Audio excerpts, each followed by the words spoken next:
శుభాకారతను పుణ్యము మరిదానదనెన్నడు కలుగు భారతి. సభాసదస్సుకి నమస్కారం. ఏ కార్యక్రమం ప్రారంభమైనా జ్యోతి ప్రజ్వలన చేస్తాం. జ్యోతి ప్రజ్వలన అంటేనే దీపం వెలిగించడం. అంటే ఒక కార్యక్రమం అయ్యి వెళ్ళే లోపల ఫస్ట్ మనం ఏంటంటే ఒక జ్యోతిని వెలిగించుకొని పోవాలి, మన వృత్తి దీపాన్ని వెలిగించుకొని పోవాలి. కార్యక్రమం ఏదైనా సరే ఇక్కడ ఒక ప్రత్యేకత ఏముందంటే, నేను వచ్చింది 97 ఫిబ్రవరిలో వస్తే అప్పటికి మీ ముందు బ్యాచ్ 6th క్లాస్ అయిపోయింది. మీకే నేను 6th క్లాస్ కాదు, 10th అయ్యాక నేను కంటిన్యూగా ఉంది. ఎందుకంటే ఇక్కడ ఉన్న సార్ అందరూ ఒకరికొకరు ఇవ్వకపోవచ్చు, కానీ వీళ్ళందరికీ నేను నా స్కూల్లో చూశాను. నేను అట్లా అందరితో కలిసి ఉన్నాను. అట్లా ఒక రకంగా ఇంత సమయంలో గడియారం పట్టుకొని అన్నారట, గడియారమా ఎప్పుడు టిక్ టిక్ అంటావు, నీకు గీత లేదా అని అంటే అన్నదట, ఒక టిక్కుకు ఒక టిక్కుకు మధ్యన టిక్ ఉంది కదా అన్నది. అంటే ఎంతో బిజీగా ఆ సార్ కూడా ఇప్పటికీ ప్రోగ్రామ్ ఆపుతున్నాను అంటే నన్ను చివరికి పెట్టారని కూడా వాళ్ళు డబ్బు ఏమి గంటలో మాట్లాడలేదు ఇచ్చారు. కాబట్టి ఇక్కడ నాకు ప్రధానం ఏంటంటే, ఎవరికైనా రోజు 24 గంటలేనా రాష్ట్రపతికి అయినా సరే డబ్బుల తేడాలు ఉండొచ్చు, కాలు బీదవాడు ఉంటారు, అందరూ సమానం. ఆ 24 గంటలు ఎట్లా ఉపయోగించుకుంటున్నావు అనేది నేను రాష్ట్రపతి బిజీగా ఉండొచ్చు, చాలా పెద్ద హోదా ఆయన 24 గంటలు ఆయన బాధపడుతున్నాడు అనుకో, నేను నవ్వుతున్నాను అనుకో, ఆ రోజు ఆయన నేను బాధపడుతున్నాను. ఈ ముందు పెట్టుకోండి 24 గంటలు. అందుచేత to me a purely materialistic philosophy is the height of intelligence. ఆది మలికన్ అన్నాడు, ఓన్లీ భౌతికంగా బ్రతకడం కాదు, ఆనందంగా బ్రతకడం, ఆధ్యాత్మికంగా బ్రతకడం. ఆనందంగా ఎవడు ఉన్నవాడని తెలుసా? తృప్తిగా ఉన్నవాడే ఉన్నవాడు. ఎన్నున్నాయని కాదు, లెక్కలు కాదు. ఎవరైనా తృప్తిగా ఉన్నవాడే ఉన్నవాడు. లేకపోతే కాదు, తృప్తిగా ఉండడం నేర్చుకోండి. ఏ పనిలో ఉన్నా నేను ఎప్పుడు విద్యార్థులు డాక్టర్ చేస్తా, ఇంజనీర్ చేస్తా, నేను చేస్తాను అనలేదు. కానీ నేను ఎవరు ఏమైతారో అవుతారు. కానీ మంచి వాడిని చేస్తే మంచి డాక్టర్ అవుతాడు, మంచి ఇంజనీర్ అవుతాడు, మంచి కలెక్టర్ అవుతాడు. మంచి అంటే అత్యంత చేరాలి వచ్చి, అప్పుడు మంచి పనులు జరుగుతాయి. గొప్ప గొప్ప వారు మార్పులు చేస్తూ ఉన్నారు, గొప్ప హోదాలో ఉంది, గొప్పతనంలో అందులో లేదు. కాబట్టి గొప్ప గొప్ప దేశాలు పరిపాలిస్తున్న ముస్సోలిని ఇటలీ పరిపాలించిన నియంత్రణ. ఒకసారి కాన్ఫరెన్స్ జరిగింది, అందరి విఐపీలను పిలిచాడు. ఆయన కథ గొప్పగా ఉంది. అందరూ విఐపీలు వచ్చారు, రాత్రి డిన్నర్ ఏర్పాటు చేశారు. అందరూ కూర్చున్నారు, ఒక పెద్ద టేబుల్, అటు ఇటు చుట్టుపక్కల కూర్చొని అందరూ భోజనం చేస్తున్నారు. ఆ టేబుల్ మధ్యలో ఒక ప్లేట్, ఆ ప్లేట్ ఒక భద్రం డైమండ్ ఉంది. డైమండ్ ఉంటే ఒకసారి అనుకోకుండా లైట్ పోయింది. ఇప్పుడు మనకు ఆ లైట్ పోయి మళ్ళీ లైట్ వచ్చేటప్పుడు డైమండ్ పోయింది. అందరూ విఐపీసే, చాలా గొప్ప స్టేటస్ వాళ్ళే, అలా తప్ప దొంగలేం లేరు. కానీ డైమండ్ కనబడలేదు. ఆయన బాధపడ్డాడు, ఎందుకు ఇంతమందిలో నేను ఎవరిని దొంగన్నా అందరి చర్చకి దొరుకుతారు, నాకే బాధ అనిపిస్తుంది. కాబట్టి మళ్ళీ లైట్లు పోతాయి, యథాస్థానంలో పెట్టే నేను అవమానం చేయడం నాకు ఇష్టం లేదు అనుకోని ఆ పల్లె బంగారు పల్లెం దాని మీద డైమండ్ మళ్ళీ పెట్టండి, లైట్ తీసేస్తే పడేస్తుంది, బంగారు ప్లేట్ అనేది హోదాలో లేదు, బ్రతకడంలో ఉంది అని. చిన్న జీవితంలో బ్రతకడంలో తృప్తిగా, అందుకే తృప్తిగా బ్రతకడం నేర్చుకోండి. ఒక అన్నారు నాకు, నేను ఏం చేస్తున్నాను, తృప్తిగా ఉన్నావా? నీ నాలెడ్జ్ వాయిగా నవ్వడానికి సహకరించడానికి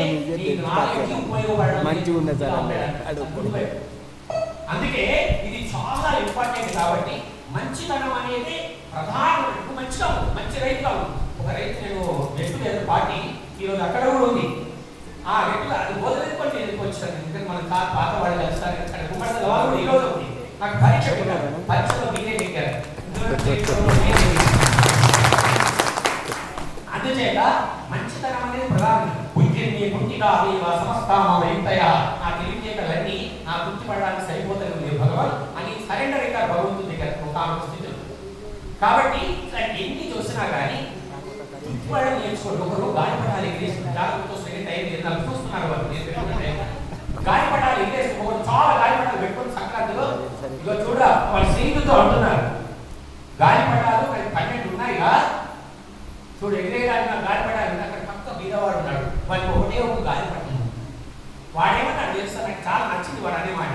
నాకు 12 గాలిపటం ఎగరడానికి ఒక్కటే అంటే, వాడు ఒక్కటి పట్టుకొని నాకు ఎగిరేదానికి పెద్ద ఆకాశం ఉంది అన్నాడు.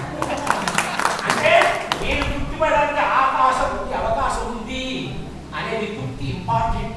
లెక్క చెప్పి ఒక చెప్పి ముగిస్తారు కదా, చాలా చెప్పే సమయం కాదు. లెక్క చెప్పినప్పుడు లెక్క నాకు చిన్నతనం నుంచి డౌట్ ఉంది, నేను అడగాలని భయం, మీరు అంటున్నారు భయం భయం, రివర్స్గా భయం. Plus into plus plus, plus into minus minus, minus into plus minus, minus into minus plus. ఇది మన బాగా గుర్తుపట్టేసుకుంటాం. కానీ నాకు plus into plus plus correct. మరి మైనస్ ఇంటూ మైనస్ మైనసే కావాలి కదా, లోపల ఉంటుంది ఏదో కాదు కదా. అది ఫార్ములా సాధించడానికి ఆరుదే ప్రకారం కావచ్చు, కానీ ఎందుకో గుడ్డిగా నమ్ముకుంటారు కదా. Minus into plus minus, plus into minus minus పోనీ, plus into plus plus, minus into minus మైనసే కావాలి, ప్లస్ ఇంటూ అవుతుంది. ఎంత డబ్బులు ఇప్పుడు మ్యాథ్స్ అన్నాడు అనుకో, అది అంతే ఫార్ములా. కానీ నాకు ఆ ఆన్సర్ వదిలేదు, ఇంట్లో పెట్టలేదు. నేను అది జీవితానికి ఇచ్చేది ఉంటుంది. ఎందుకంటే ప్లస్ ఇంటూ ప్లస్ ప్లస్ కొద్దిగా గమనించండి. ప్లస్ అంటే ఖచ్చితం కాదు, ఇప్పుడు కూడిగా మనకు అంత ఆర్టీగా నీకు నువ్వు నాకు స్నేహితుడు ప్లస్, ఇంకో నీ స్నేహితుడు ప్లస్ అనుకో, మైనస్ నీ ఫ్రెండ్ అనుకో, ఆడ తెలియకుండానే నీ ఫ్రెండ్ కాబట్టి నాకు ఫ్రెండ్ అవుతాడు. ప్లస్ ఇంటూ ప్లస్ ప్లస్ అంటే నువ్వు నా ఫ్రెండ్ అయితే నీ ఫ్రెండ్ నాకు తెలియకుండా ఫ్రెండ్ అవుతాడు, నువ్వు నా ఫ్రెండ్ కాబట్టి అట్లా అనుకో. Plus into plus, minus into plus minus minus అంటే నా శత్రువు అనుకో, మైనస్ అంటే తీసే వస్తావాడు, మైనస్ అంటే నా శత్రువు. వాడి ఫ్రెండ్ ఉన్నాడు అనుకో, వాడి ఫ్రెండ్ మన శత్రువు ఫ్రెండ్ అయితే వాడు మన ఇంట్లో ఎట్లేదు మైనస్ అయ్యేవాడు.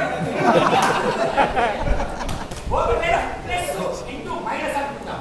ప్లస్ అంటే ఫ్రెండ్, వాడు మైనస్ అనుకో, వాడికి శత్రువు అనుకో, మా ఫ్రెండ్ శత్రువు నా కూడా శత్రువే. ఇక్కడ మైనస్ ఇంటూ మైనస్ విచిత్రంగా ప్లస్ అవుతుంది. నా శత్రువు వాడి శత్రువు నాకు ఫ్రెండ్ అయితే దెబ్బ కొట్టాలంటే వాడి నేను వేరే చెప్పి ఇట్లా ఇచ్చిన నాకు అనిపించినప్పుడు లెక్కల్లో జీవితం లేదేమో కానీ జీవితంలో లెక్కలు ఉన్నాయి, లెక్కలు ఉన్నాయి. అందుకే ఒక పాత్ర నేను చిన్న కవిత రాస్తున్నాను. మనిషి మనిషికి మధ్య నా ప్లస్ ఉంచితే, మనలో స్వార్థం ద్వేషం మైనస్ చేస్తే, మనకున్న సద్గుణాలను మల్టిప్లై చేస్తే, వచ్చిన దాన్ని అందరికి డివైడ్ చేస్తే ఈజ్ ఈక్వల్ టు సస్య సౌభాగ్య భారతదేశం.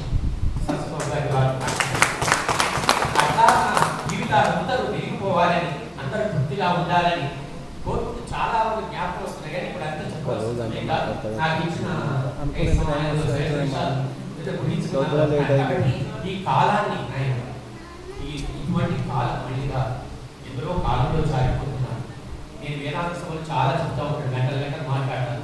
కానీ మీకేంటంటే మా జ్ఞానం, మా కృతి, మా పిల్లలు చెప్తున్నాను, మా పిల్లలు శ్లోకాలు చెప్తున్నామంటే నేను చచ్చిన వాళ్ళ పిల్లల్లో బతుకుతా అదే అని అదొక జ్ఞానం. అందుచేత ఏదో పని చేశాను. నేను దౌతాబాద్ వచ్చి నుంచి దౌతాబాద్ ఒకటి చెప్పి ఊహిస్తున్నాను. దౌతాబాద్ నన్ను వదలలే, ఇప్పటికి 11 పడతాను మళ్ళీ ఎప్పుడు వచ్చి మాట్లాడాలని. ఒక వరద కొట్టుకుపోతుంది, వరద సునామీ వచ్చి వరద కొట్టుకుపోతా ఉంది. అన్ని వస్తువులు ఒక్కపోతున్నాయి. ఒకటి నల్లగా ముక్కలాగా కొట్టుకుపోతుంటే ఒడ్డును నోడొకటి చూశాడే. ఒకడు చూసి అదే ఏదో ధనాలు కంపెనీ ముట్టలు పోతున్నట్టు తూకి అని పట్టుకున్నాడు. అప్పటికే ఒడ్డునున్నవాడు ఒకడు వచ్చి అరే కాదురా కాదురా దాన్ని వదిలిపెట్టరా వదిలిపెట్టరా, అది ముట్ట కాదురా, అది నల్లగా ముట్టబోతున్నా ఎలుగుబంటిరా. నేను వదిలిపెట్టిరా, అది నన్ను వదులుతలేదు అంటే వాడు ధనం కోసం దూకిండు, నేను జ్ఞానం కోసం దూకినా. కాబట్టి